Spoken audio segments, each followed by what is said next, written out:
Mama ya mamumu machanya me ada ho akwaba afei owura Risa Kimodro deputy commander owo nakok Greater Accra enso atenase eniti ye babedi enkomo me anhye ho kwan quickly said nso ye gugu die wanya bibi ti said this way coffee bi pa amfa hu widie mu a o da o sorry ana o twefa obo o sorry ana o twefa abo be den pass o be sorry enti na de ye mfa motivation ni said this way na enkenya ye na ye ntumi sorry enkoye de sese ye nti die anopa yi na wotwi ene mepese me no adwen ho eni se mema enkrofo nsusu ye ni o madwen ensi ukwan ni amaye obi ho a pese otu anamo bi a na ye kra me ye we ya sen na asemasi beka sen na obenten beka no we hu obadwen ho sen we hu obeka sen nti please don't let people's opinions stop you from doing what you want to do.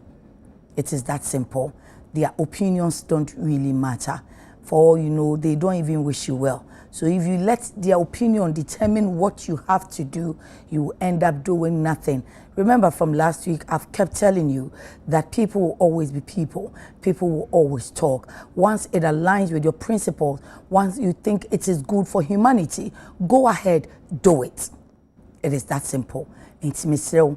Me said you be bedrin, said you be nsusu ye de obi beka enye wa kwansidie wa namontuo bi a opese wutuo na efri na wotwetwa mu ni nyina me ne waka se de obeye bia nipa beka ho asem untimi nso nipa nyina nso ani enwie na sade a wo pese wo ye na namo na wo pese wutu no ene wo gidie wo nsusu ye niema wo gitum efa na ebeboa odasani wo na brabo mu a mesere wo ye the entire se be border sani wona brabo mu a ebi wa wa utimu sa ade we die emfa mpuntu ma emfa nkan koma emfa asumdwe emma enti wa adwen say yase I shouldn't let people's opinions stop me enti I'll do it anyway anyhow, but it's difficult to live in this world and yet we don't want to die.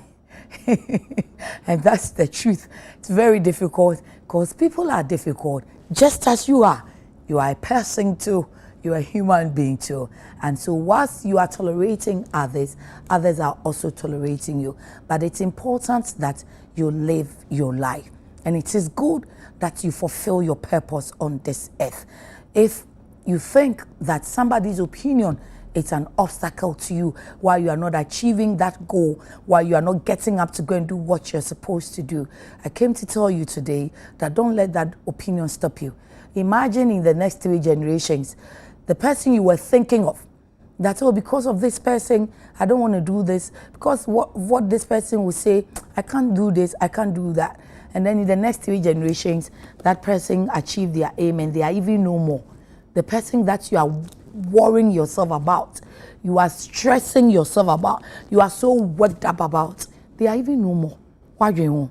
Ya di bi ma ye entutu ye we be ka say generation me ensanchi be hwa ni se nipa no woni hobi wa film nti de na say ya wa anyam unse no wa ye ho pa nti misro sorry na kope bibi ye why enu anu no mewi no ra hakimodru abai die ese say you take a stand against drugs and ne ye can addiction na or say concept of addiction as a disease.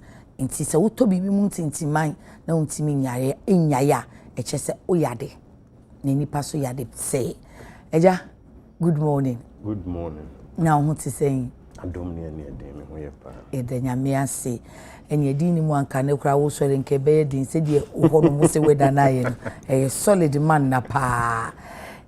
Before I be a concept of addiction ye betimi aye recap kakra ewo enubone kakra ya kekan ya won say it's been like a whole 3 to 4 months ya katra more ni nuanom all the opioids ya ba be can read kakra and ya can cocaine last week and for the past 2 weeks last week your progression say e sha se kakra be sha ni safi na che say ono wato muntinti e bia no bi se de hin na e de addiction ne ba no or try no hu baby or den ho betutu ama watumi follow ene concept of addiction as a disease. Yo me da was na me de na se nso ama mpanimfo. Okay. Na machia ahefo ne me director general and deputies na management. Okay. Na ya mame kwan na ne special dem se na ye headmistress ne birthday Mrs. Odro na me pokuya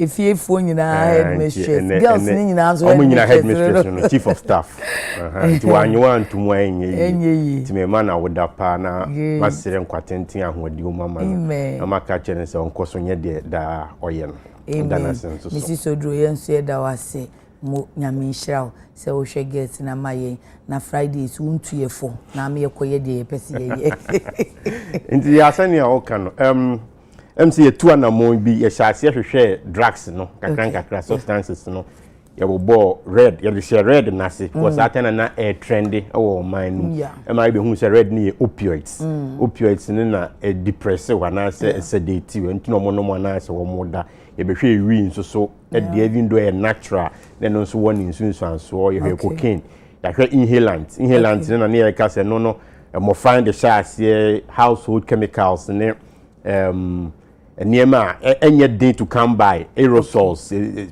spray ofie ni ade nyina enkrofo etimi ebeye ya asa be hwe cocaine ebi na dead so alcohol cannabis that's okay ampa alcohol ye ne FDA for no ye bo heroin ne opioids ne so okay ya cocaine ya inhalant no ye te say nitrous oxide laughing gas and ye amyl nitrate so kan ho ti ya ye ni nyina benzodiazepines so aye no ho I say sleeping tablets category no and ye de sa adwemu yare te obi ontime na ne sa ne manema no ni nyina nti we nom and the addiction hallucinogens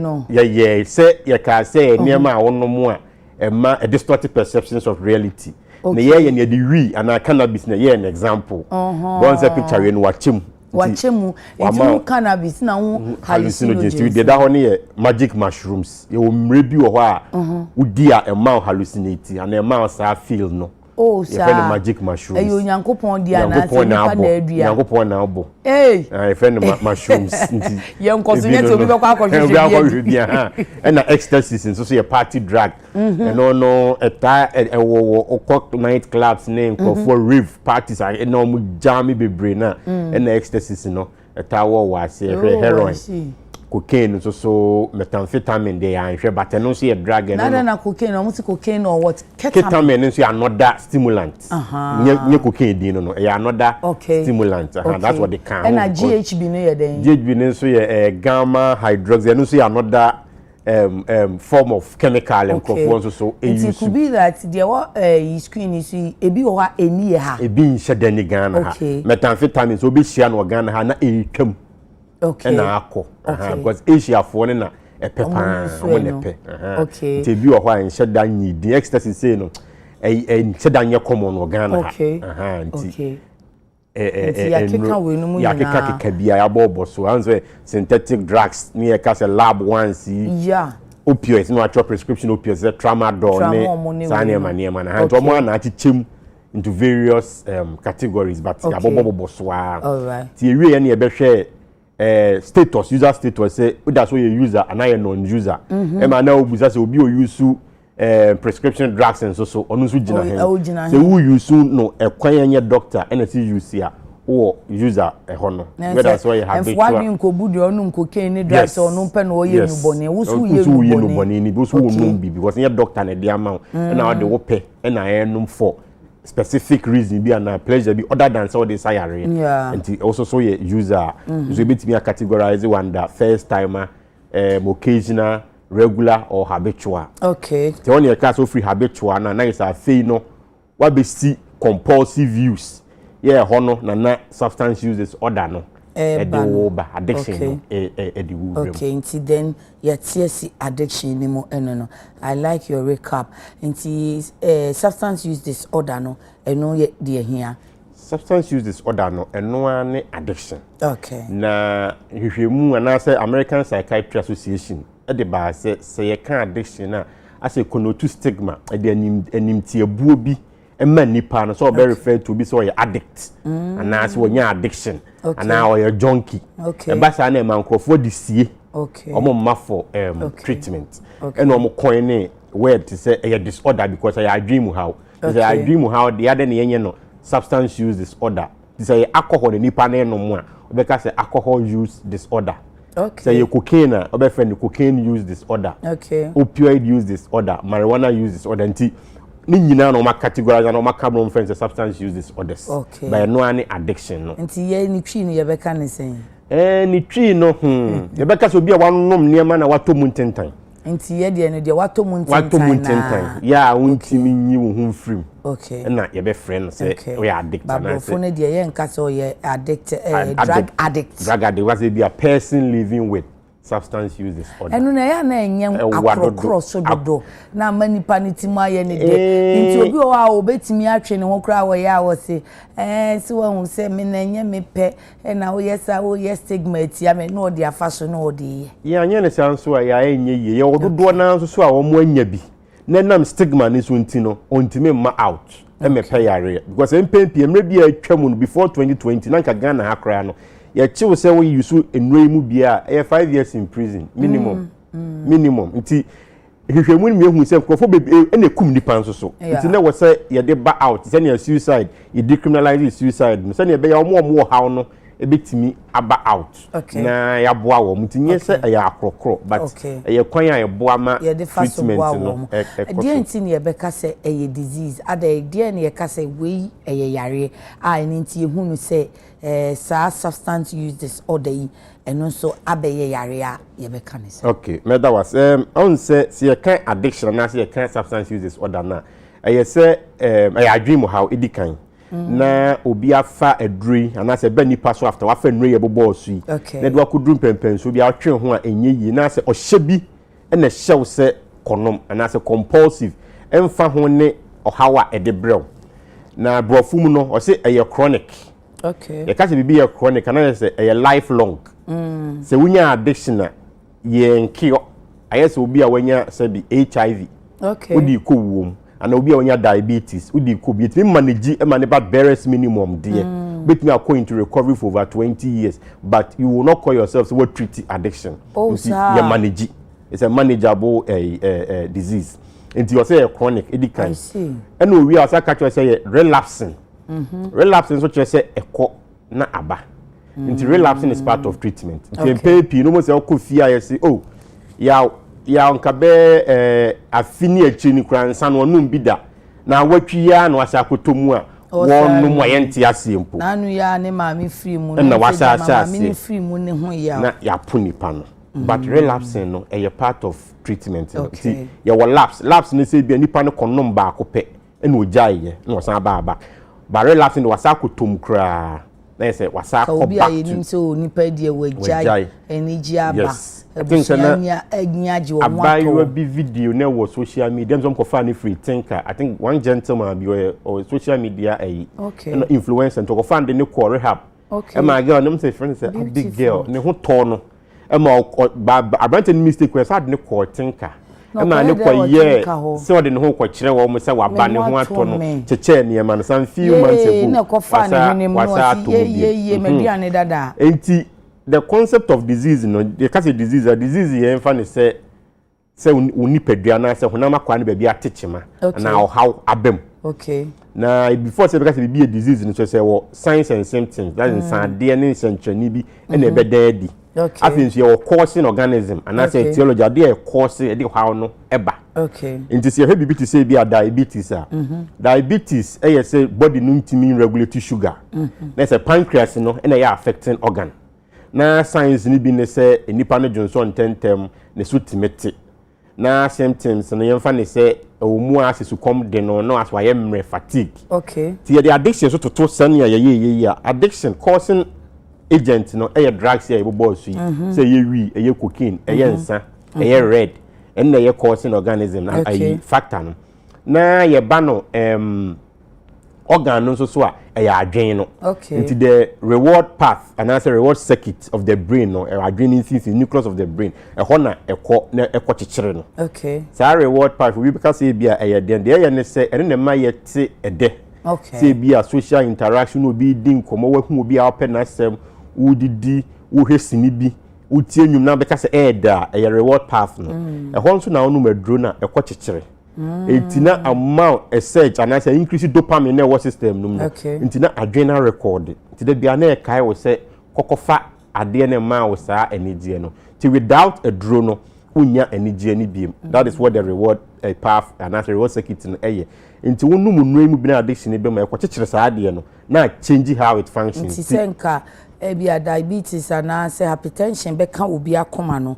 Oh, so the ne kan wadwene. Okay. That's the nucleus part of the brain. Okay. And now you see a chronic and so. Like you say a lifelong to say your diabetes no a life. And our signs and symptoms. Okay. The signs ni be say be a slurred speech depend on any pan you see. That's what kasa ni kunya is I will could be no. Let's say be a yensa. I time. Obon say obi anu awro. Na no aye kokokokoko wa wensa ma hwede wa no aye ni tiri timi aye trokan e break by force we aye broni by force yes obi hu nsu bi a black short eyes na ni aye say kokokokoko na say bi akwotwetwe wi yi bi no obi hu obi nso so dilated people am say 2 weeks ye kan ho asem wani no mo say na people no a dilate drowsiness ogina ho na woda. Okay. Poor personal hygiene on sheni ho niam yi. So these are some of the signs. The can signs ni nyina ye bia. Ebi on so ase okasa na white aba. Yeah, ha ni nyina because ya no munya dry mouth. Okay. Dry mouth and sana halitosis. Wanum kakakra be ba wanum. Weak gums. Kakra bi na ne sin free moja ne sin kwantimi tutu. Ni nyina ye signs. The signs here de yani. Ehu. And as symptoms ni de onu nu ofili. Nti ebi te say anxiety. Or you're paranoid. That's anxiety or no what I say bibi betono. Paranoid, that's ubia me against the world, ubia ampe na asem. I say ubia atano. Depression or tiwa ne ninye. Enti no I say okononom saa eniyema yi bi ansa na ama no saa eni die no.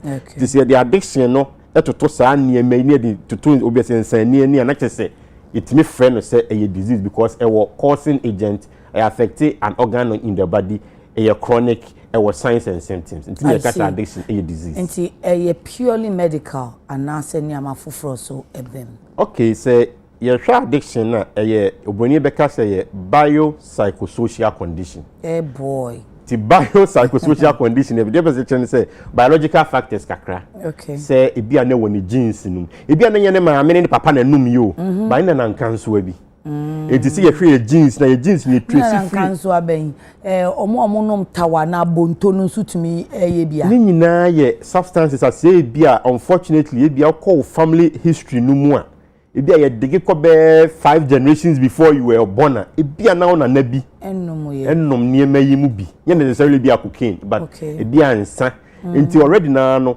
was a gene no our system yeah be more easily addicted to any of these substances it didn't incarnate penny for ko ware yen ko hwe abusuanum em se ne entia se because bi o ho anye ne maame ne papa ne ye ko hwe wo mo but abusuanum yen ko akire ko hwe was bi na obi was a problem no na abetina nipa de awo ne ba ono so de awa na abedru yeso enti biological factors and genetic factors no wo ho and psychological factors. Okay. Ebia na nipa no wo adwem problem, depression. Okay. Ebia ono wo na da bia na ninje or depressed. Too much stress, we intime handle stress. Ti no so etime nipa no econom e be leading to addiction. And na trauma. Say or how kese bi atu nipa no.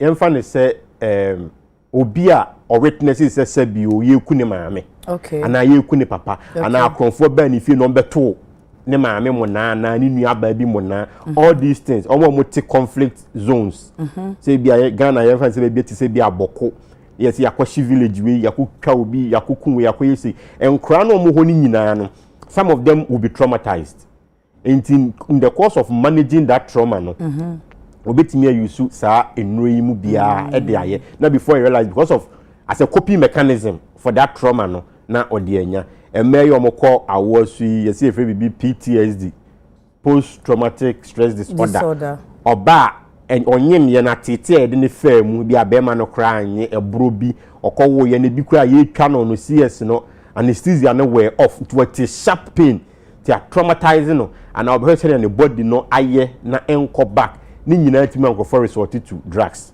yeah no a bit me leading no into addiction into no your psychological factors no social factors.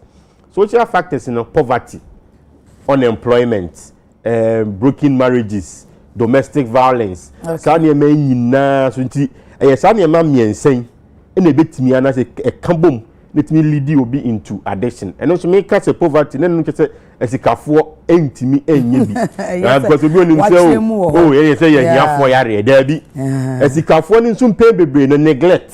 Because that story by 5 o'clock no free fie. Who mo fra nanim. Oba be do fie na about 10. Mo mi nso beko. Nti mo fa ye ne omo nani ana say house help na enyinia to need the motherly fatherly love no. Okay. In managing no be an timi copy with that thing. In managing no ono so timi ekom. It is a poverty in this Canadian ban numbi. Eska 4 months so addicted pa. Almost timi get addicted to some of these substances. Obi ayibi or say she ebi o ha a choice na enye yare nipa no nepe. Na wo na nankanso na wa meto no. Na wo de ade ne nye ma no nim se nye ma bi kra ye boda wuri nso e chena bo nse no obi akom ti ai se ope nti no wakom so obi kasa na encheche a wo de ama ye abepem sabre obeyi na no se the mechanic say am say edro no the initial use say ye cocaine say ye nsa say ye wi ye red initial first one no ye nipa na de ne pe economy voluntary ono na economy either through peer pressure experimenting curiosity whatever and a lead nipa no pesu hu se ne ono mo ebe yew na ode economy and one dey a first use but enya progressive could do addiction no a free voluntary afi na adwena sesa reward pathway no asen na adane no akwa continue se ne awu didi a wani gie wo hwe program bi wo TV so tie nwuma wani gie no ono na wakwa akoto saa de num no oye saa ne mai bia na ninje agise wanya saa edro no it a moving from a choice about the disease enyu obi na de ne pekofa HIV say ne ebeka say ono na ye ne ma se wo ye ne me ma sem no konya but onya benya HIV no a abeda ne yare ti say ya gitum say HIV yare na ye de ne bekọ hospital ye beboa no ama na antiretroviral ma ne ho atone dia na ye blame nipa no a science and addiction ye blame nipa no or the choice na economy ye de but you say wa benya yare wom to hia emwa ye say addiction na nye no ani eye mo nti ye nye ne kaje bi na nyame ya doma next week ya say ato aso ye da se pa ora Risa Kimodro deputy commander Emma Narcotics Control Commission wo Greater Accra ha say na juada bia o sorry no patututu de ne brani bi FM ye no yeah Miss Fiona say me boy bi wo owo bo anim jama se me ya me baby JCK da bia o se me money din na mentia ne mano ntene JCK me chiao na me papa ya kusi me chia mu nyina me fa fu messages on my send wan chiao my chiao mo se me nya problem ti me chia mu nyina this obeto time why request kakra wo chia mo wo sere mo sister adwaba ya aka me question ba ko okay ensa alcohol etimi de epilepsy ba no die meka se me hwehwe mu nuru ho but ebia me de be she fridge na next week me ba me kwa kohwe alcohol abuse and alcohol use disorder any epilepsy if there is a link me kwa kohwe nti ye be ka ho asem me so metwera to ho ama ye da se pa pacho ye kwa ati aka question one ye be twera to so won say addiction ye disease endorse ye be to pacho ye kwa ba pa ye di the one cat ambo so be to so di ogina chi o se ne question ba ne bra so akwa be ka say ya wa mama mantem me sro be ba ho machi ene wa ye ya addiction asema etimi enkomra ne fa the one cat ambo so no emre na poso hima dwebo je ni akuafo hine kwaku enim ado ebeba ye basisia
of this audit report prepared by Deloitte and Touche into the operations of the National Cathedral Secretariat.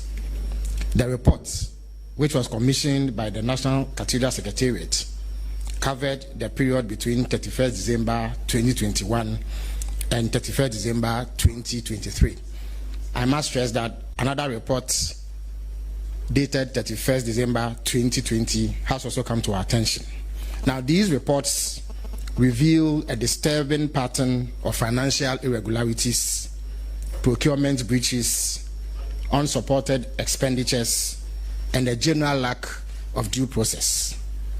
From unexplained payments to discrepancies in contract values, weak internal controls, and questionable governance practices, the National Cathedral project clearly strayed far from the principles of accountability and fiscal discipline. Now, before delving into the details of the audit report, it bears noting that available evidence indicates that, contrary to the widely held view that total payments and commitments to the National Cathedral project amounts to $58 million so far, there is actually an additional outstanding payment of $39 million due the contractor. Now, when added up, this brings the total costs incurred so far for the whole that sits at the site of the project to $97 million. Also, due to the lopsided nature of the contract, additional costs continue to accrue daily, despite the cessation of work on the project since March 2023. Now, I want to take you through some of the findings contained in the audit report, because there are those who have claimed that this audit report in question exonerates some persons. Now, let me touch on discrepancies in consultancy fees paid to Sir David Ajayi and Associates Limited. The audit report reveals that there were troubling discrepancies in consultancy fees paid to Sir David Ajayi and Associates Limited for the mobilization and design of the National Cathedral of Ghana. Now, while the Office of the President confirms a total payment of 113 million and 40,564 cedis only, the firm, that is Sir David Ajayi and Associates Limited, reports having received 117 million 972,656 Ghana cedis, which gives a variance of 4.9 million Ghana cedis, which as of now remains unexplained. Payment records show that 87 million 938,750 cedis was paid by the Ministry of Finance between 26 September 2018 and 25 November 2019. Subsequently, the Office of the President made two payments. One, which was 29,664,845.29 Ghana cedis on 19 February 2021, and another 369,060 Ghana cedis on 5th March 2021, bringing the presidency's total contribution to 30,033,906 Ghana cedis.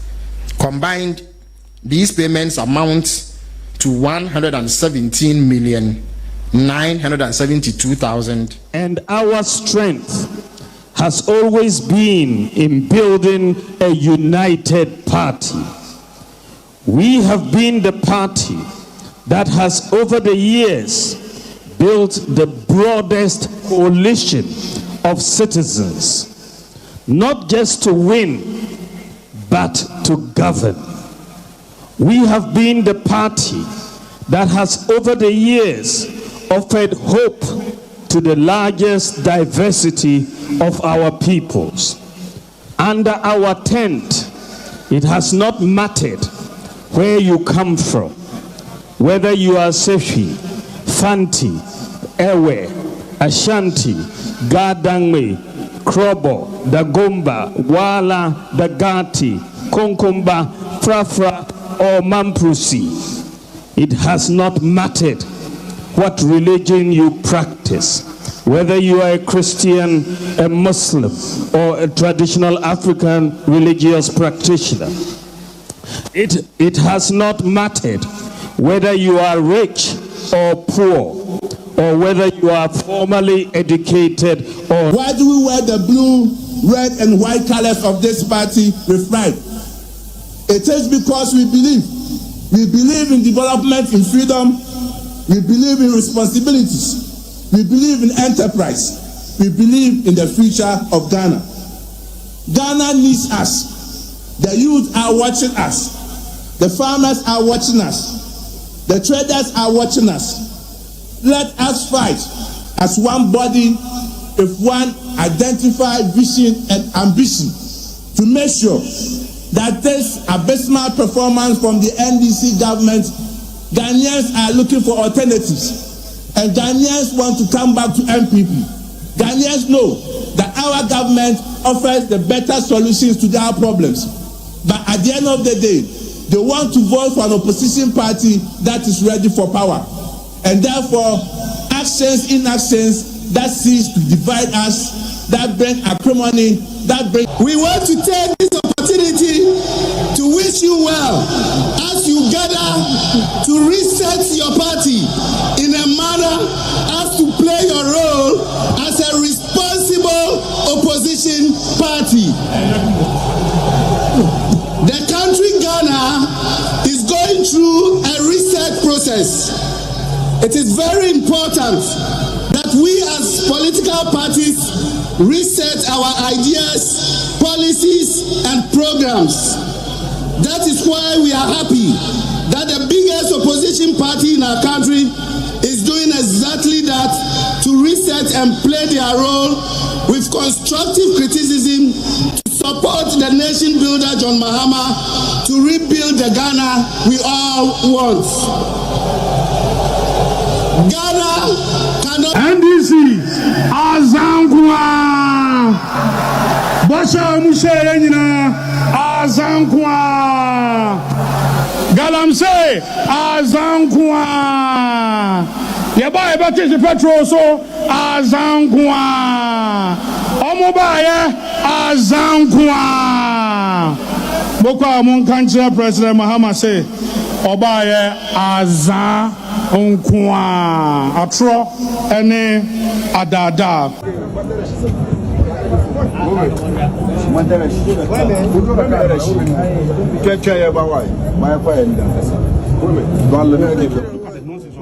Look at how you're talking to me.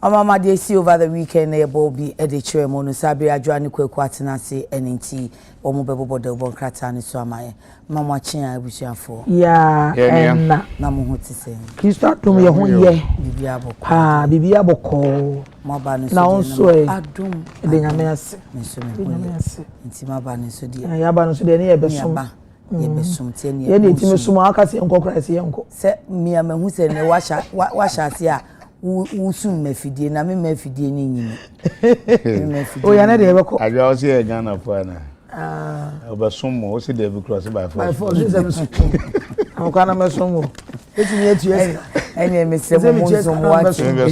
Ah, pese mi cheska adwaso de na edu. Me cheska asomo kakra. Imagine house help o ti chinchin ame. Me tua bribe na me de aba be di house help. Hu. Yenkwe o de mo me. Yo, abusa for madarma na de Okrata Daily Graphic na me de sha sie. Na Blekusu coastline adwuma die na se to dwuma oman na ye ne fe to so ye ne phase 2 enwasem ene de Okrata ye edi aba mampani mahama akotwa agmamu emma Blekusu Coastal Protection Project phase 2 womo asha ye ase ewo Ketu South no eno ewo fraw mantamana se Volta region enwasem no de etudwa no na mampani mahama kasa wase no se sa project ya wo kana se chietiawa ene se kwan obefa so a ensuo no anase epo asrachi ebo na etwiba krom na ebe science ase esai adan esai nipa nkwa enipa asetiemu omodi sa project esisi niama eye bibia edinte se pampim ediasi epo no na ano sania entwi mfaso emesai amanfo asetiemu emesai nsuo nsase ema brabotimi akoso kama eto obo seda bodwa ewo kurafane se agavaji na no memre dai mama pani mahama kwakasaye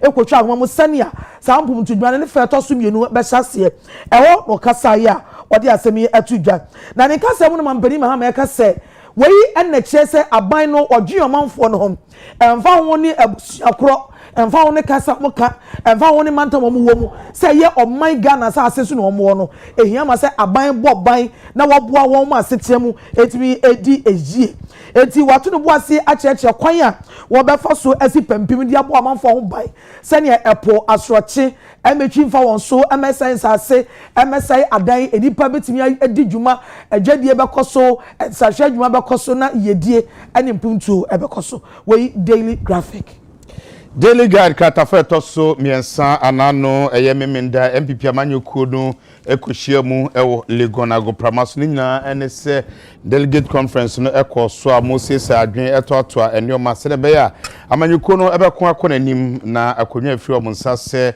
omudi oman yanim no ebresem yeto aba omatumi asan adimu enkunim na adwumadi omu ekodi ye no amamra MPP edibu omomansi no makomako adunum ensia eno mo yese omo ye ensachemu ewo mu na delegate anase doma ekohia mu ho mo kwakwanya sesa adwumadi no omo ka ho bi no ade a emu adunum enan omo agitumu mienu pe eno mo yese dada na ho na no yenkura ne saa enya de ompese omo esesem na edu bra omo fro apa akasa no ora Justin Kudua edi kan ekasa ye ono na oye chochofo pani edema manyoku no na ofrese ehu behia samanyoku no ebeka omo ho abom ebra afie twemu aba yekoto ankoye ama manyoku no oso mo mbo no oso mo ho bomu ewia amanyoku ati akonwa isu ankasa no omo ne ye no omo hihye nyade a ekoyie enti omo hihye ne oma ebetumi akoyie na aboa no motumi aba beje akonwa no asan afeyo gidi se Ghana for ensheda eni arihyimu ewo NDC mu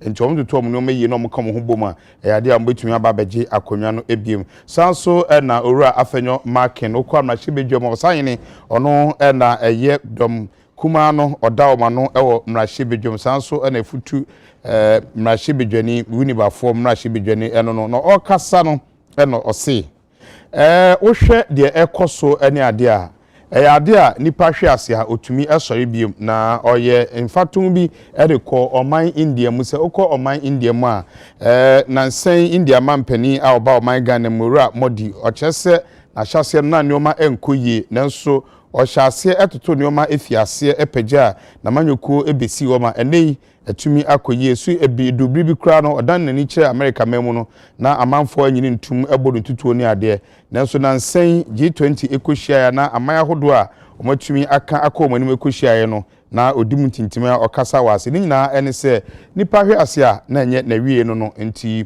omuhwe no mka mo humom omuka ho bom a ebeyeye sanso ena kanema mpani abedeche Dr. Alhaji Mamudu Bawumia ono nso efrapa ekasa na se okan ne se MPP amanyoku no betumi adi nkunim biem a eho behia pa se ombeka mo ho abom na nipa mu ayipamu omugyae we ye kasa we enye we ye kasa we enye no chese eno enye we ye akani eye we ye kasa we enkrani enye ene we ye fantini eye we ye frafrani enye ose te omoye saa enye ade bebo ama amanyuko ne mum omonka omhumum ose ade ba akonso a enye emfama omune se osumu ayipamu we kwa asori we nti on de ye we kwa kremu on de eye we kwa ayi Pentecost we kwa Methodist osisi ye chiche ye musa enya ade ebebo MPP amanyuko no na nipa ahie mu no kan mampani abede achire mu a eye MPP for na ahie mu enye osum bi na ahie mu ena enye kasa bi na ahie mu to chese se enkabo mu ba de omo hwese omo nsa ebeka anase de omo ni daso so omo ehwehwe no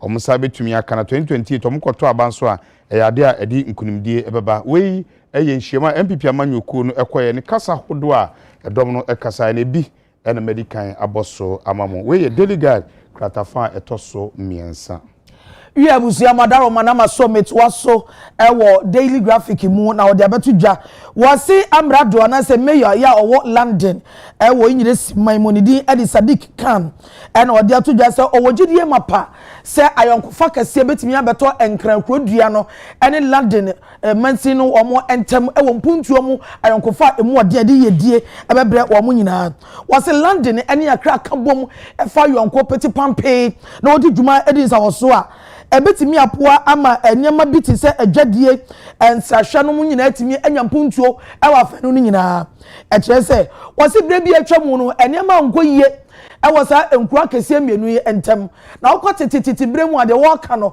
woka kosisi se enkwato adwadie ebesai sa man mienu ntem a ba ko yi ade a eya editia no yonko London eya enyema eya editia Accra ebeto nipa sesabi enkoa ede wonko koton ye ekodi djuma eno no de wose atwamu de na so betimi de no nyina agu ache na eneyi no wabonkonti ahwede ache ahwe emfaso asa enkura kese mienu yi obi abenya eje fi no yonko enche wei ayensam a orura Sadiq Khan wade tu dwa ebra okosaga manche eye Kentucky take the second na one no atwetwe enkomo Metro Sarama fa de Bokrata Chronicle krata fa tosumiensa era ho awo MPP enhyiemu omokoye ewo Legon mu na Dr. Brian Echampo kanesoafo a na ohwe kuaye ni enuane ensem so sanso na akwa abetifia ono ene gina omanem mu se mrahye bedwani ewo mrahye bedwafie na okiremu a na ne gie dwumadi na okwa ase no asepa sanse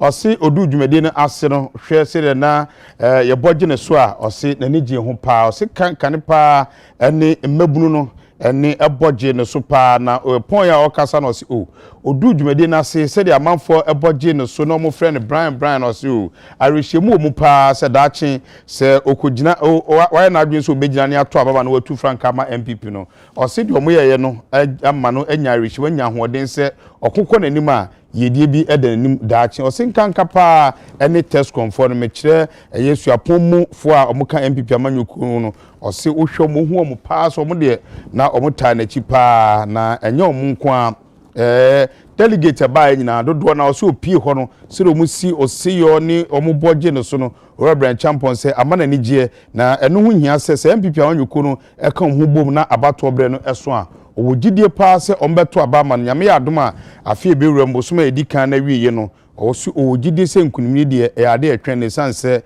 nsu beto na mfra medikan osu kodu nyumedi na se ne se omusi boje ne so no kire se ade a MPP ma agini tum so ombeto abama no oba bedi omo anim Chronicle kratafa etoso miensa conference yasia idea na bi oye national organizer no ana wo de boje ne so na de otwo won krata mu de eni se oye Henry Nana Boache na wako school so akodi law enti waye lawyer enti lawyer Henry Nana Boache national organizer NPP Nana Mache Mama mi jojo na ho ye adom me ho ye na wonso nyame adaroma ordinance ache conference call saying nyame adaroma senia munyina munim no nyame ni adana se kan sanse se in all the 16 regions now party man nyina be share from 276 constituencies now constituencies in Babidru on betai na no fiata on betai na memne dano na in Asia University of Ghana Sports Stadium. No kwasa se o masa kwa kudru abra yanti atin kamboni bia. Na sie na yede be ma twediampon your toss one so na see at ma delegates na mu sansa omoba ma na yefe okay media na o see di no so no etimi ma bibia etodi meka se yenti atenka boni bia nyame ene de na se okay dwumadi nso ne ende ade potia na esi ye so won nyame ncha de eno so no etimi ye ma na yefe nti so far so good okay na brebi amene obo mpuni mpu wa ha no saa bra mo mpanyimfo neki mo kan se o mo ba di kan ato aba flag bearer nyame ne pa January 31st 2026 no brofo ye top down approach top down approach na uka che me se o saa kasa no uni mo ka ntimi so abibia me ni obi interview say top down me se na bi say top down bia ni ba bia mo de mo constitution no de ema neck ho kwan no wo ma ye na se mo ko mo delegate conference yi ba na mo betimi de delegate ne be ka o conference na se no ne be che so mo be kwa akoto aba yi fom fo no ansa na makwa yi flag bearer pacho enu etumi ba wo conference no ase na eba ya mo kama ni sisen se utie enra snano memeneda lawyer Frank Davis the constitutional amendment committee okay omo resolutions omo de ba nyina no na motions omo de ba na dodo say Adunu 56 motions. Okay. Emu yenu na me say conference ebugu ye owie no. No sa to aso the transitional clauses no enyina no esa kan ho. Enti so wahwa ya ba no ye betu no nyame ya adoma January 31st. Ana flag bearer de no. Flag bearer, yes. Okay. And expanded a delegation is the former constituency executives in Akahon. Yes, the former PCs Akahon. Okay. Yeah, the former MMDCs Kransono Akahon. Okay. And the former regional officers, former national officers. Na mo the former CEOs any DGs CEOs on come. Na da no mo de man form one kan so mo nso mo be koi na da bi o ma no dem say ade yi say ya contribution a mo gi ebi na da ne ye de mo ma ye kwani ya mpani a ye wo party mo so mo me yanso ye nto abai aya no kra o ma resist our concern but wo hwe eye sisi na ya sama patrons fu nyina no okay, in the wisdom of the amendment committee, no more kind say obi a CEO. Ayana no president Kono Afano. A bit member say Nipani a party ni party ni. Okay. And our fano. Tinu party ni no obuano. Obetimi aba under a patron status. Our constituency ho. To your member or constituency. Na we patron of one then automatically from a year amendment, that's what binya akwenya at the atwa because for president there will be president balance will be officially in the crown and the carrier and any expertise. Okay. There will be bimusi in air power. Okay. Be any panel. And but me say moving forward. That bibia na yekoye nim se ne working. Moving forward, we can even say ebia CEOs grandpa omoye MPP for in good standing. We can also capture that in enya but for now no dey omonka. Okay. And sa no ward and branch elections eba constituency eba police station NDC for na ward. Yo police station eba constituency eba regional eba national elections no eno eba app na ebe ekosobrebe. There be nyame adumo a ye beto presidential na we before any other election. I see. Nana dia say na nkrofo dia mo kan say top down we say no border ni so ansa na mo sia wo si no. Mama ncha say. Chim. Say cut top down. Nana nkrofo efi say council kan ni say ye kwakoto presidential no a ye wia me ababeto national executive saba ansa na yakwakoto regional executive saba ansa na yakwakoto constituency na yakwakoto electoral area na yakwakoto police debi near constitution in man national council point under article 13 and it's a opposite date for presidential primaries, and that is what council did. Internal America chose and not the conference na emma mukra san says that we know a council a year no we okay enti near the woman a yakwa ye no yes yakwa yi presidential presidential ni we are be bia ni wono ma yedi nkomo bi say yakwa to national akoto region and only top down approach and for can we so if you want okay because but nana show the anti for can is over the years and kamube to sa mai nyina executives and man ewie ansa na mobile be yi flag bearer na enei mu yi flag bearer na wie ansa na echire yi makwa akoyi sa executives ya de wo mu ka no emmemusa intiamre bia okay intiamre bia Emradia because more time and so ye. But this said to say I think Friday mine Dr. Nyawonya Otama Klubon Komono. O feel say oh ne bro for you see ya na mi kotini or say in a civilized society. Nanka omo a omudi animu a party ni di ncho no. Esese nko omo free wansa. Omo be resign omo resign. Ansan ye beto aba fofra ya to aba fofra flag bearer ebi so feel say mo hyeda omo hona na no omo tuma Dr. Bawumia na mo pese omo to aso tuma Dr. Bawumia inti na mutu sa na mo wo be yi ano say okay ni di kan Dr. Nyawotam Aklo asemo kan say bi ni nyina so bia okay say you were a lot of countries ko Canada or oko UK na no mo to aba conservative din to lose a lot of seat we are no ko yi lady Nigerian lady or ye omo leader e bi ho no ma ye to aba no kra yi presidential candidate ansa no we zi omo a no be adwuma okay eti e bia on fa na agyen enko but also momo party name it's never happened like that but before. That is why you did kind a man called force and form fa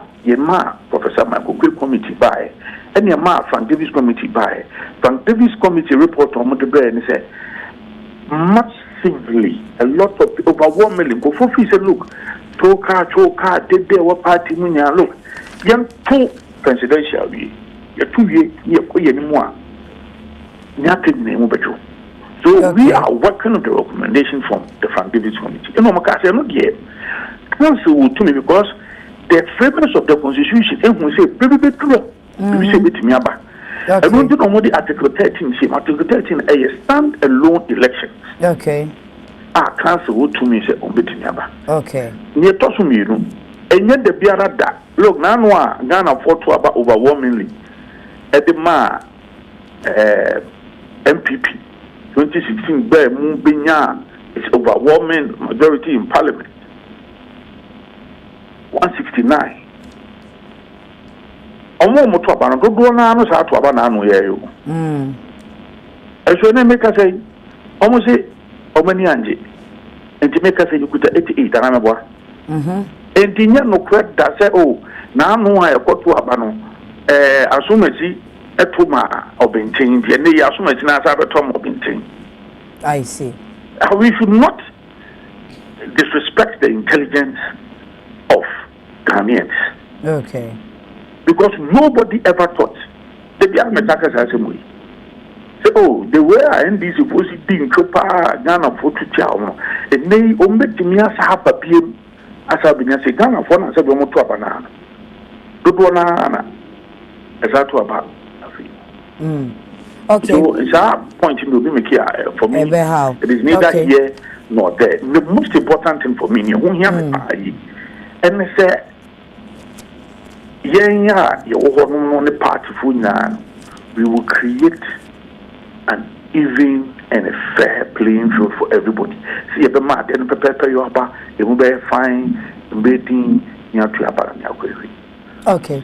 Nana, the overseer Krata Damenim na offer front page na NPP aspirants accuse Nana B of basing non-delegates to chair Baumia at conference. Yet say Oba page to nothing cardia no more expecting nipa be 5,500.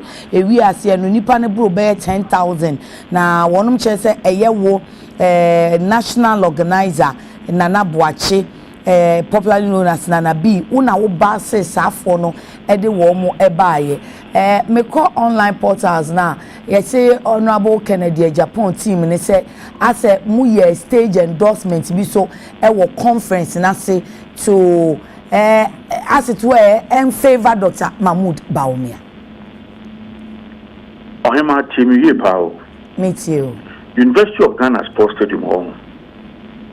The total number capacity to me for 10,800. In fact, the north wing in Ukwade appeared hot now. A Hong Kong fa a nipa, a Hong Kong the north wing, you know. A Hong Kong fa nipa close to 4,000. Okay. I will be on maybe a board, they will say maybe a board days in Chino. No, not even a single shoe. Okay. Be one or two, no, because me and him said delegates are airborne. Any invited guest I transfer from close to 6,000. And so far the right wing honor near maybe a opposite VIP area honor. Not a honum efa a nipa 1,100. And the honor say no upper east, upper west, northern region, Bono East na Savannah omunya no efete honom kama sit e wo ho ofa me gina hono na me make asa me opposite say e curve no so honom no I want the rest of the regions ni na no koye e ho number no e little over 3,000 okay and na e bi ye demarcate all the seats constituency bi abetra region bi abetra and now from the right I want na VIP. Okay. VIP on so no. Total ni na no e fa nipa be 900. Ya only the MPs ni regional executives, national council members, NEC members, invited guests, former MPs. So how could we have brought in 10,000 people? It was not possible. Okay. Every seat was clearly earmarked. It was clearly demarcated. It was clearly labeled. There's absolutely no way. No, because the seat now you're firing and one because the whole family making the beer a year your national and your constituency. Omunyina betra na ni na no keka ni 5,000 a little over 5,000 and I would organize buses and perform never and I want accreditation and the Ghana police would deploy a men 1,009 and a by tax will be accreditation in school. So how could we have a stadium you blocked one side and not even a single soul sat there that side not can take up for close to about 3,500. No? Nobody sat there. So how could we have brought in 10,000 people? I see. I feel kwesi kwa hati ya oye kasama former Ora Kennedy Japan statement in no or say mama any of the aspiring flag bearer candidates anko inner perimeter anko wevi at delegates now so Dr. Bawumia anko ade muma ne yesa. And so what we are saying. Okay, maybe there is nothing like an aspiring candidate. Nobody is aspiring. Okay. You be a nomination. But at least you know. No, Debbie, at least you know. I mean, let's be factual. You be a nomination. You see, you're about me. No matter what. Look, it be a me penasem. But it doesn't take away the fact that he's a former vice president. And he's a former presidential candidate. But your Oba conference now say as the Oba conference now say Ekasai as former vice president and former presidential candidate. I see. you can't take that status. Me, maybe I'm in penasem. Maybe I'm a kotoba, I'm in Twaban. But we've gone for conferences where a brana Yura, Nado Danko Kufado, a presidential candidate paying maybe Okoya winning for Yako conference payer. He's addressed conference before. Okay. And say BBR. Okay. Could it have also been do you know something? I saw some of the supposed aspirants of Mukanya being so called stands in Ekotia Omunina from place to place, called stands in Ekotia. Oh, sir. Yes. I see. Called stands from end to end Ekotia. Now, former president, former vice president, former presidential candidate. Now, some of the time, also no. Hey, one company, one can't see me as I'm able to mount up on me. It would have been dangerous, and I would have been first to criticize him. But he spoke about religion and tribalism. In fact, I'm not proud of you before. Now, be Patriotic Institute. In fact, he spent a lot of time saying, MPP manager, we, in fact, President Kofoya Papa. Nana mamimra wa usuncha to anope yebu videos ebo boy no you as national organizer boa base na no yebo video o kan say azankwa na omu eye na o share reaction na man for comment man for dey ba na bi no wo Ghana na bo she be na mama share ya wani so na den no kan wan ka say ya titi ahyenti ade pen ewo afia mu nti ase omu hu se azana wo kanu eye no kre yo kromha enne LGBTQ be man be metimi be kuma be kisi be hwehwe o ma no o ye Independence Square such a national monument ano yura mahama awa be mu nse be no mo kan fa LGBTQ what is what man no kwa so what can be kwa enim gwase we bi sida. But now we are specific about the promises. Now promises in so what deliver now. The promise I will make it to the religious bodies. Have you forgotten? He met the religious bodies and told them so on prince there LGBTQ and it's animal a. He said it. In fact, the ministers are more championing. Look at Sam George Odimikaza. I think that Sam George said stands before still. He stands by say on LGBTQ. I don't have a problem with that. What I'm trying to say is that Sam George are not all championing this bill. Our and so my president, I'm a share book at the mass of war. Saying LGBTQ about no dear na pencil lie and they come her. Yet almost me stop playing the book room had the video the cameras geometry it me call Independence Square such an independent mo say Ghana almost me ka say Ghana the freedom na justice e wo hente no mo fifi o man e wo ho tantantan and can say she and when you so what can I say so then can I say I tantan wo you mama buy any buso in so crowd obi be ka say just last week mo be call conference ni mu na no ye hu communicate mema o time galam say na mu na wo kan say tantan ni ade no obi say na na do abreso no ye omu kan say o chema wuntumi no o say o chema wuntumi akonta ma enye hwe but mama o say yami ene ne second vice abanga mono wa pe abanga apani eji say yoko munya nhwehwemu enti ebi say wada mani ye pa adi or fight ma yenye ye hu say sebi mentwi eye ganai na so no den na okwase na de bebre we asembe report go for report haba go for de amoye to me, he reported to police. He said several times that he never involved in Galamsey or correct. For the lawyers, or no legal man or responsible man. He said it several times. Now say after which we will not flow. I'm just giving you information. Oh yes, sir, we will not flow. When you add something, now no CID, what man CID said. omuye nhwehwemu afa na illegal mine on their report omo de aba ye nyanti omo nka ye ya preso issues ni ye PP ni na no oko police wo fra no ngoye ema oko omo no ngo so no nyebi.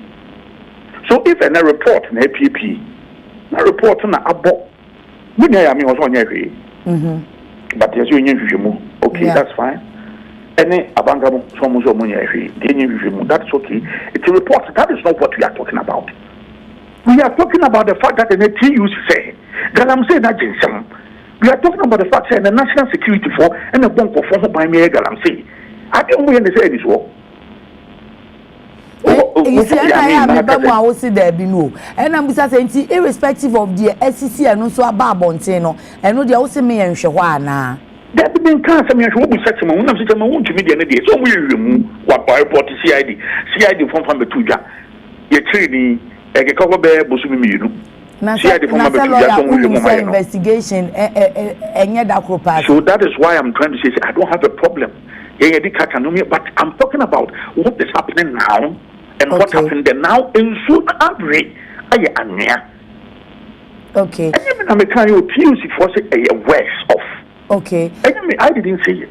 And what do you say Ghana for as statement in it so Ghana ni bi no be ya adwen wo sa as statement in so yewra oba okase omo manya adwuma ye mo fro manya adwuma no mo bia ha no na nkofo de nam so bo be yo medi debi on de nya de oba wa yi nkofo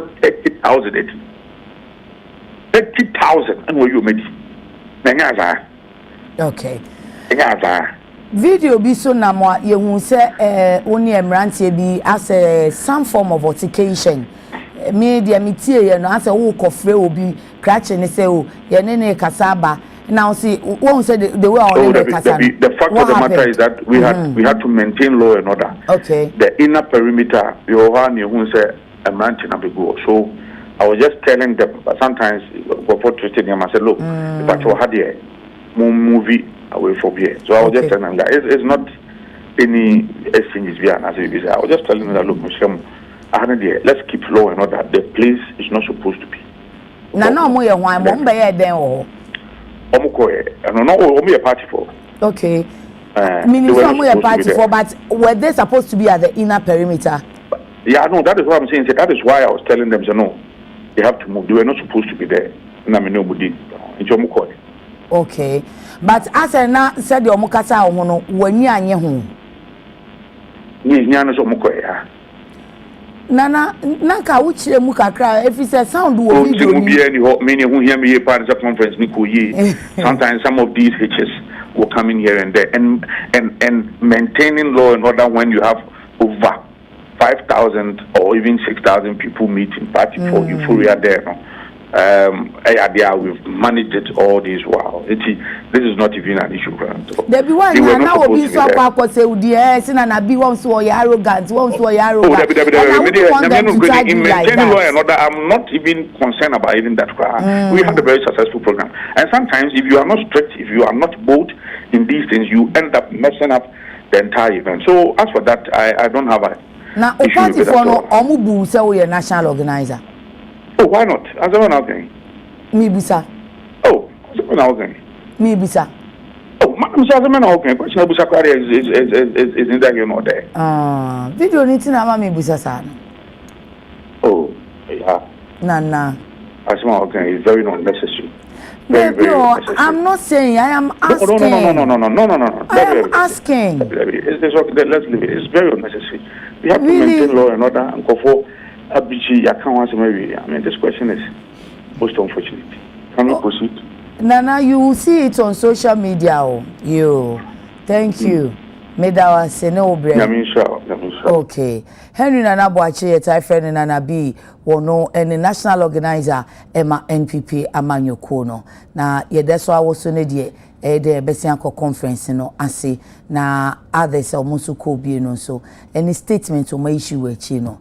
And so ye di eho enkomo kwaku ne ko ana majwa ajwa ye When you go to be search me say approve the pardon. When be sanso a live boy abiso.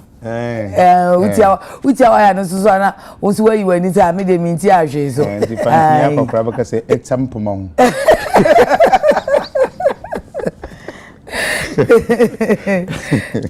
Yo ene na twaso ntiantia eze yebre no kakra ekọ na ene prosi pani ya waba IGP COP Christian Tete yonu wodi atudwa se woni a doctor for ma ben ewo asabo yare kidney ewo specialist efi abroche edo mo ba Ghana abehwe aprosifo binu asabi omo asabo yare ne yare ahodo bia anu odin na ehima omo doctor for a omo ye animdifo na wo so omo di sa specialist ne eba na se kidney patient be se 12 omo ye aprosifo nko a na omo hia se transplant or treatment o oba mo be hwe safo wose nya kidney fonko omo nya cancer omo nya akoma emu yare ene yare asabio ani asoso no process adwuma no atoto niema ade specialist efra brochire aba na waba beboa ahwe mo yare wose we eya na montu a Ghana process adwuma ni tu ade apɛ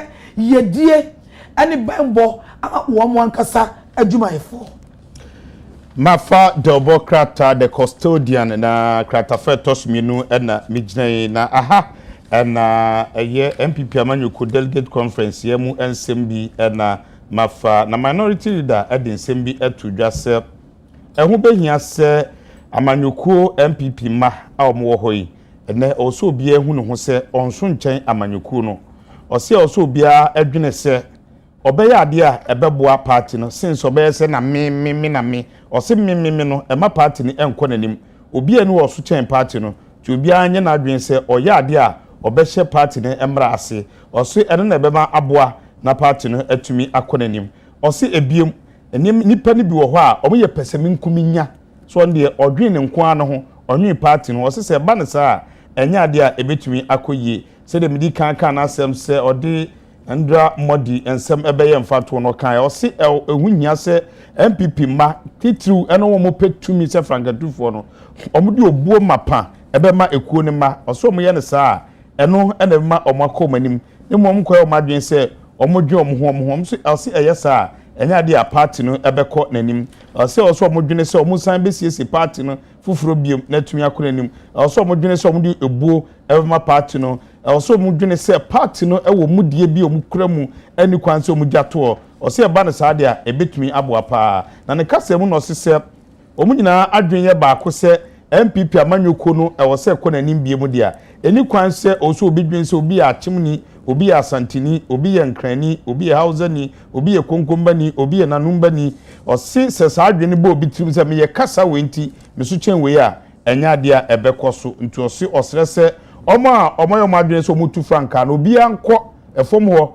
nonko kana dwen de obetumi aye atemdidie ene me na meye wei ena me na meye kasa wei ena meye osum wei ne de owura afenoma kense nya de ebeboa esanse ebasa enkoye na wo yesa so apart no ewomra obia ni wo so chen MPP amanyuko no enti obia emfa nhye ne tim the custodian ena di wei ebaaye mo beyesa na adwa akase ne de ya wo me so pa but onu kra ni minimum nsu ye ne ya nti obeti ase adwa medwe ho me basisi a ya sedwe me ho me okay adwa ma me bo na me ni lawyer kwesi kwate a oye owura Kennedy Ejepon ne kasa mafo mapa eni nkomo emra kwasi ma che ya me jo so kese pa na mpomu ti sen Erade ni medinye.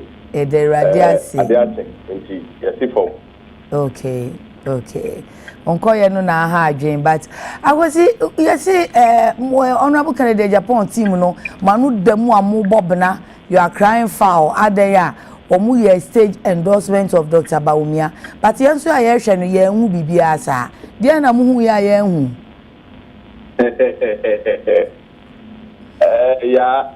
but me free say the dikai but member party ni na abaso ewo dwumadi sonko a na no ye nyina say the ultimate goal no was to strengthen the party ye ben say na ma party na jina letting kabum apa Okay.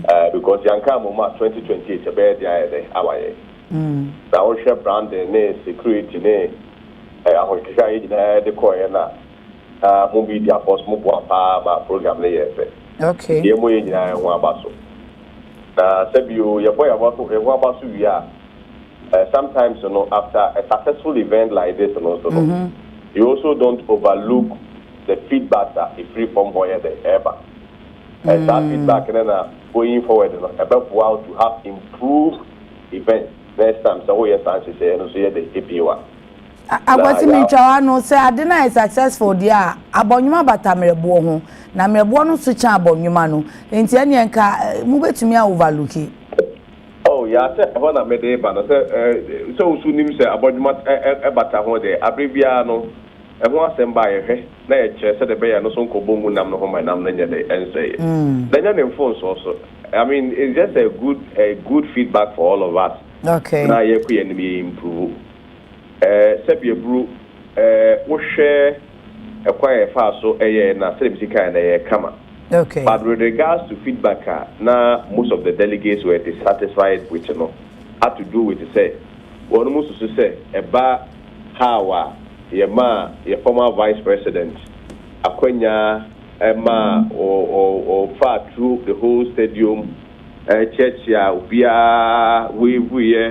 sometimes, you know, a bit to say, he gave an impression, say, I say, yeah, projection ahead of all the other aspirants, and that's all more DDS also for some contested. Yeah, no, kind of catch a former vice president there. At every point, you be no, I also accord no certain courtesies and privileges and respect. Okay. Then also be any who say, "Ubi akwenya and kasa on kwadi man akwenya e kasa." Okay. But some of the feedbacks na yenya say, "Hey, we need na go through the whole stadium." Away through be a capture on camera so near media to abonten say MPP delegates nyina so no mo de neighbor no binum to say when you want peace, when you want unity, when you want to strengthen the party, it through afoforo so one is ade hu so almost because I can't see any bino.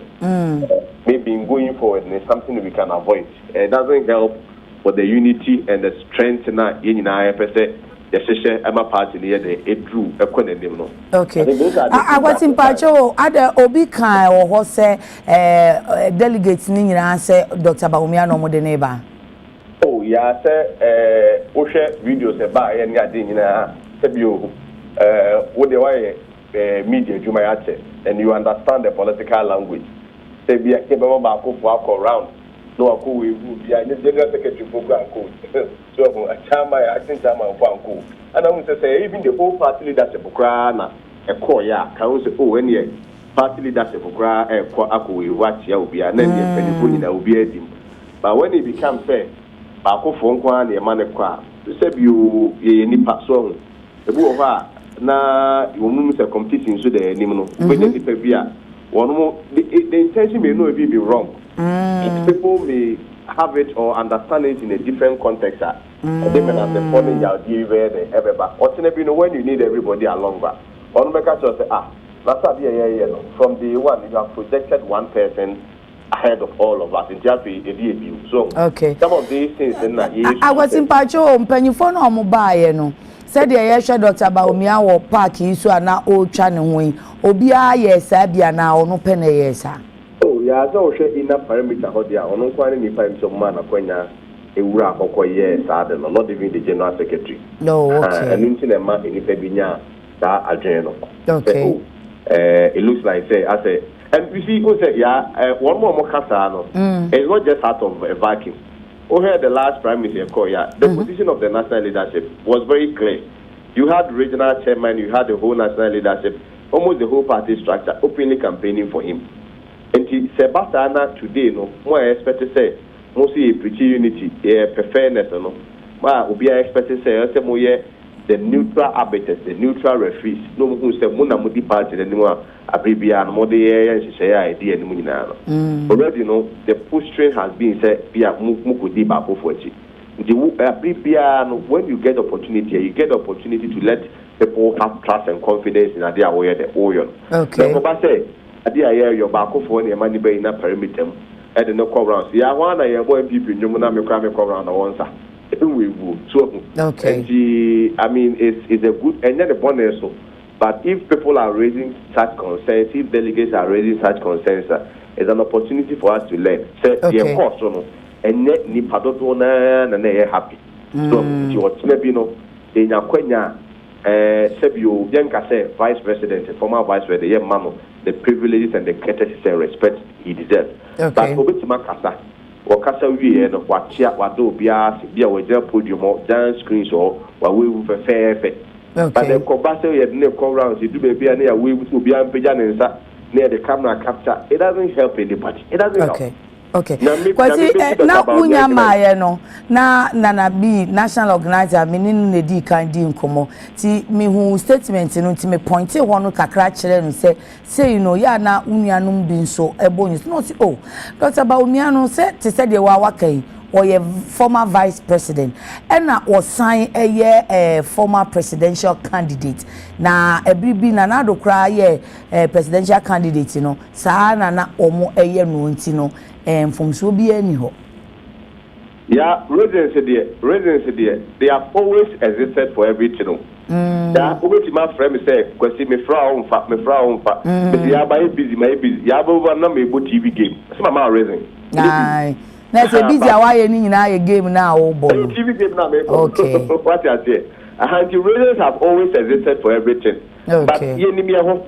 What you say? Enti ye ya de bi sa nipa ho adeyo. So it can be said. Yaya dear say not the end note no. Party people are raising concerns. Hey, I dear we dear at the better nano dear they see you know.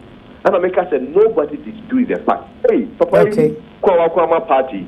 No, but now Punanka said you will be heading a team for Ananka. But yeah, between say more non Quaquas and near Casa Dr. Bawumia, one are their call last election, one are a former flag bearer. Okay. Party okay. But when you single him out, it is not wrong for anybody to think as a more project, which I felt to say, that should be no, and take it away from the shine of the program because at the end of the day, the Bawumia people will also make it look like say any the whole stadium is for him. So, let's say yeah, perception counts. What I say? Okay. Perception will persuasive effect on the electorate. Hey, now, Omo stadium in any way for him in any after the input in the chair. Meanwhile, it may not be so. What I say? Okay, 2024. Now, I be a platform be as any pay we wouldn't passing go for. But at the end of the day, Ghanaian shows as effect. So, some of these things, you know, Yanyana, Emobia, and Kojamena, Sephobia. And when people raise these concerns, we don't have to challenge them. We have to. I'm not a prof, Haruna, a deputy general secretary. Yeah, the secretary, I find a prof. I'm not a can was you to so Dr. Bawumia mum the requests of a so quacha. And so that's you know, he be our one worker kwam of Haswa. I thought it was a very solid response. Okay, and yes, deputy general secretary, na year no amamone de makoma tomoyem. Yeah, and it's not even a Ken's camp thing. It's a concern from delegates. Oh, okay. It's not even a Ken camp thing. Concerns from delegates. Almost on the party near Modia. So, everyone in the media say vote here, Makumaku. So, okay. But I feel for over 200,000. One of the 2 minutes of Mosa or Monasam near Moka. Some of the parties, the only party sovereignty resides in them. Some of the concerns on the IFNE. I was here that say. Lawyer Kwesi Kwate customer for Emma Honorable Kennedy Ejapon. Ajwa fi kra mpodiempo misurusu koso. Can you? I also. I see a baba. The worker said it was a daily see your name. See your name in Tasso. Continue. What the Ora Felix of Osukwachi ya okasa Emma aban ehwasam na abetuja na National Cathedral sam and Walker na openini kasa no honorable of Osukwachi kasa no say ehwehwemu ma ye chese National Cathedral ya na adodan kwakufu ado NMPP aban abreso wo sha sese guosie no edan bia nsi ho asase de da ho na so sika America for sika dollar no opepimo aduokono enso $97 million and I say no say sika kichiri we say ya boda ho nanso edan bia ani ho no so mo contract ni contract ni mu a enema bebre anko yi afa na mo bia so ya ho mo hunu and what no mo asa cheche we say asase no omo ka say contract project ni nyina aye $58 million say na eboa ewia say na eka be $39 million nso asa da nchen eti $39 million na sa be ka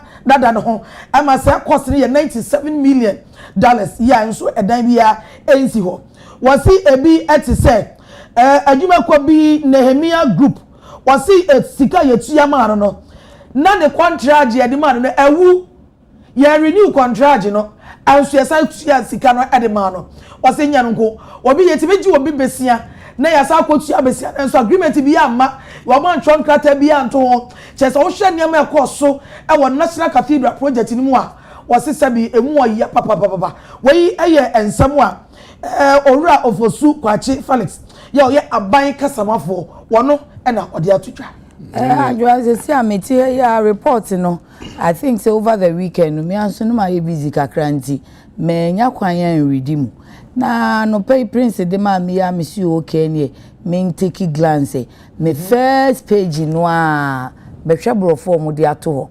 eyi fo ya the lot fo ise sika o makoti sika ye de ma architect no design ye no owura ajayi and almost say in fact be 62 page document now the okay kan bibia wo sha ase na current year manager my table almost total consultancy fees paid to architect design team now almost say confirmation from office of the president to say almost ajaye 113,040,564 cedis 86 pesos 113,040,564 cedis 86 pesos any etua now so omo contact you Ajaye no ono so ne confirmation Ajaye say David Ajaye and Associate Limited say the omo so gye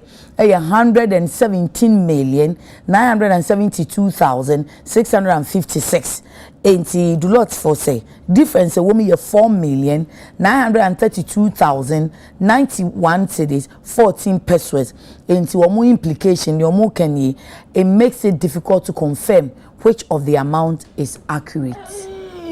It's just the first glance. Misha mu ye ya mensu misha ya. And I'm say says you can 4.9 million. Into a report in a raw na. Enya hu ba bia ewo. Ya na a report no kan mu nsem kwasi a ebi ya yem hyehye kakra. Asem. Ya so o ma hwe mo. Say no credit piedwane ehunu ba bia say sika no ekodi ebi ana yamfom so omo be nhwem ti say ya president say we dissolve board ye ene na enche de betia ni say OSP say Yoko say obehwehwe no ye be hu no cry wom but as for the raw report no first we na de hu ya ni nti me to aso a me hwehwem ayo menso making ya offer daily guide Cathedral to so dumiensan so Cathedral board ne se mampani de oye de omne ne nyadwen okay se den na omampani ebeka se board no attorney general emfa kwan so na ongu no de ne nsa secretary se Dr. Opoku Mensa ono o chese board yi egusu ye nadwuma moso mba be nhwehwem no bi aso ba be nhwehwem na o se omunya omadwuma ntoyi ebere na nhwehwem no emu ebeda ho fine ebiem o se press conference no omuye ya owura ofusu kwa chikasa ye no ensema ye kaseti omu ewo audit ni mu pe na obeka ho asem ba bi omadwuma na kototen akoyi ne de o meka wase na esi nyina no ewo amansan anim no board ne kire se ye kan de etia omo na mum omadwuma omaye no efa bi wo ho a adwuma dem totinti ye kan de a na ya kan nyina nti omampani kase board no ye dissolve na o se omo nheda ni omampani enya adwen omo kwan esanse enhyehyɛ wo ho a ye de omo ebesi ho ti ni kwan se otumi fa sebu akwan bi se ugu board nti board ne se omampani Madam Kase wo say mampani say attorney general abam de na say on family kwan ne so nhyehyɛ no just open ne nyaadwen say adwuma na yade aga na for twen sa national cathedral to go board na nti omo disika be na ebesie sika na mo odi sika be na mbesie enye kwan omfa so enye sika na mbefa so okay ene won so je contract amount contractor no rebade JV onu so omo say amount amount per executed agreement na just say entiasie mu no adwuma na waye no sika say yetuama no 261,965,660 confirmation if you office of the president say yetuama no 286 million show amount per executed agreement amount at apamu no amount esenke de ma no 261,965,660 cedis. Now, so Office of the President confirmation, Chesesika, Omkrata dia dance say Yechiama Rebade JV, 286,465,660. Progress status report as at August 2024. And no material 268,500,000.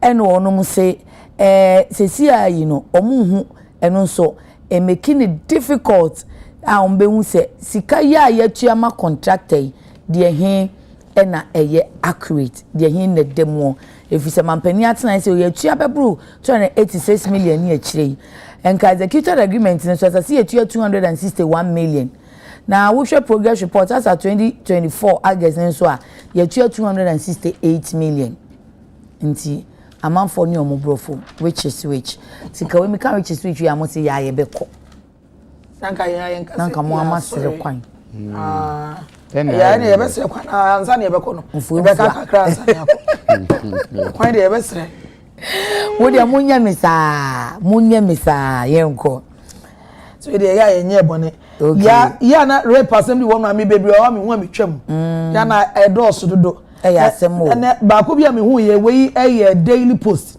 the worker be ma wanya 31 years evie bia sa baako no akwachi obi baba ya wanya evie num 5-year-old akwara wanya 5 years and wato no na and edina kwakwo gina court na wa zongo and asemi esiye Isaku Waris wonu no kodi saboni court ni na ebuano for say evie nso 7 years onkotwa wafiase akwada ba ya 5 years die adekro no a na wonu na ye na kona ye ne fenti a okoto no mona no e charge wono a daily position na owie no wo se bo amane se ya ka ye nyaba Rita Dominic sini cheni no Nigeria ni be 50 years onye 50 years okay mi hu na me chese no ho fe onyame bo na ho fe pa se na no aso awo ntafo oh awon so o worry oh beautiful once no your baba wa bakwa na manfo na wo ngare na wonya na ngare wo colleagues no mo si su nyina ngare na wonya na o se aware e kaba sai na atwam me mfi mu ene wono ato ne bu asia ne hoto no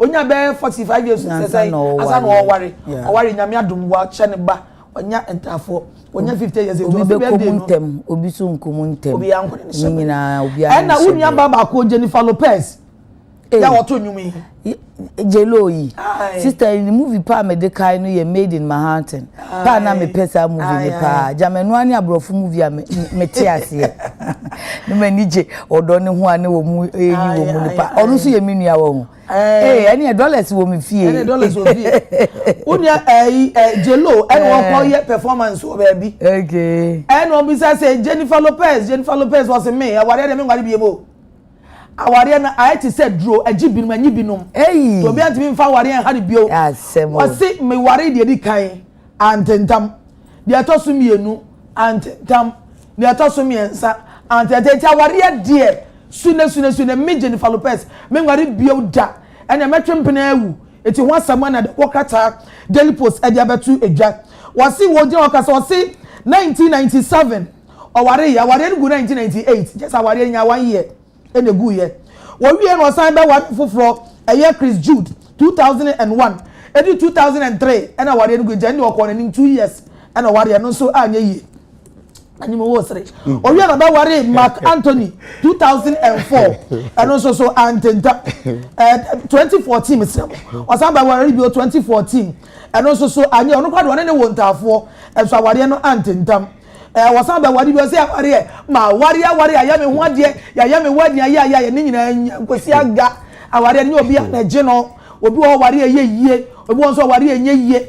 Ublemu na enye ye ono zade nyame bono enta ware de forget it on review Jennifer Lopez we dey enja mesere no baba ko ya pini bia na yere ko na omonko ana na yere se me ware bi makuto be kwa akọ wa ware num anye ye misuma ware num anye ye nyina ye nisuban said ya ye meda mo ateka gra me do se we de mo osuban ti mo be ko me sere mo a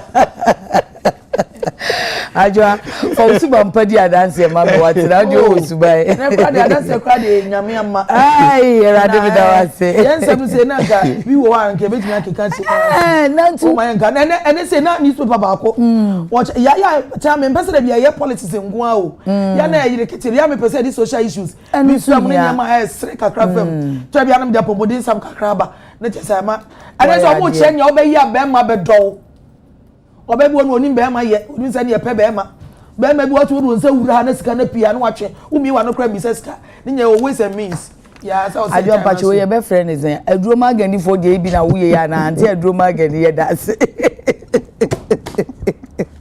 ya mema ni ya so de mema ni ya so de ajo head onyi no wo de opa ye oba si de bi fatatira fa ne he fa wo ji sika na wonyi why na mema mo se chi ni wo de tatira fa ni dodom e fa na zoom e ko fatia ni mu kura wo mu a ya ni wonyi mema de nyame bo mo se mo meyi sika mo meyi aduma mbre na mo hwemba na mo nyi sika ti mema wo nyi sika de wonya wase de okay enim de yo yiska enim de yiska ko se yiska ene baba yi hello kana relative ni sika ko se ya kwa ho sika na enim sika ya sika bia abambo ye nyama twati e ko twas wo echire wa ba na ye ba ye nyakwa ba beka HIV ade na ye se infections no kwa na e ko so ne mum so ase eni gisem bi APM free say new vaccines bi enso e ba ma HIV enti ye nkomra na ye ni sankomo